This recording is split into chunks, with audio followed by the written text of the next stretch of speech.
Good morning बच्चों।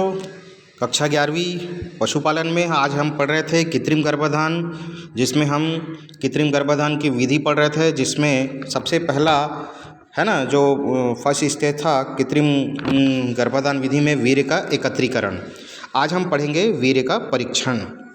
एकत्रीकरण करने के बाद किस प्रकार उसका परीक्षण जो है किया जाता है। तो परीक्षण जो है दो प्रकार से करते हैं, एक आँखों से और दूसरा जो है सूक्ष्मदर्शी यंत्रों से। आँख से जब हम इसका परीक्षण करते हैं अपन है ना फर्स्ट स्टेज पर, तो ये वीर्य जो है क्रीम जैसा होता है, तरल पदार्थ, और जो प्रति सांड की जिसकी मात्रा जो है 5 मिलीलीटर के लगभग होती है।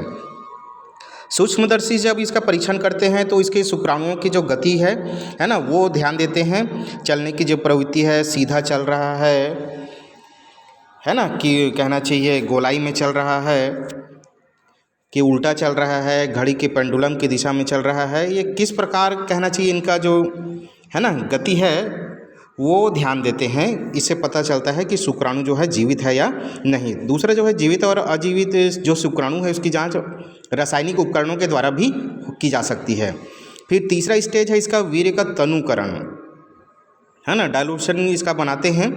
वीर्य को पतला करने के मुख्य उद्देश्य इसमें पौष्टिक तत्वों को डालकर उसकी मात्रा को बढ़ाना है, ताकि एक सांड के वीर्य से अधिक गायों को क्या किया जा सके, गर्भित किया जा सके और उसे अधिक समय तक सुरक्षित भी किया जा सके।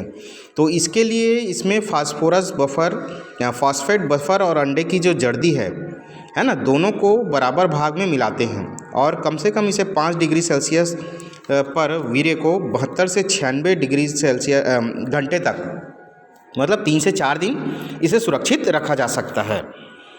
इसके बाद है अगला है वीर्य का संचरण, है ना, रसायनों के प्रयोग और कम से कम ताप पर वीर्य को कुछ समय तक सुरक्षित रख सकते हैं ताकि उसको परिवहन किया जा सके। इसके बाद है फिर लास्ट स्टेज इसका वीर्य का कहना चाहिए सेचन।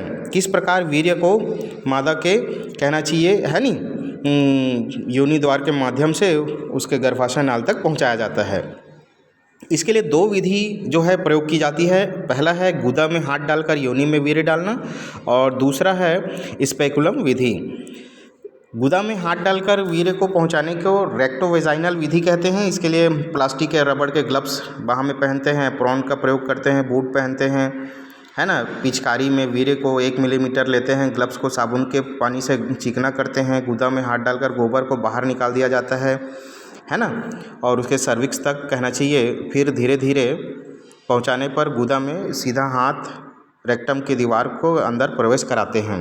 ये पहली विधि है। दूसरा है स्पेकुलम विधि। इस विधि में चिकनाई यंत्र पर चिकनाई लगाते हैं, उसको चिकनाई के लिए वैसलीन लगाते हैं। यंत्र को योनि में फिर घुसा दिया जाता है। टार्च की मदद से सेचन नलिका डालकर नलिका के माध्यम से वीर्य को छोड़ दिया जाता है। फिर है रेतोधान करने का उपयुक्त समय।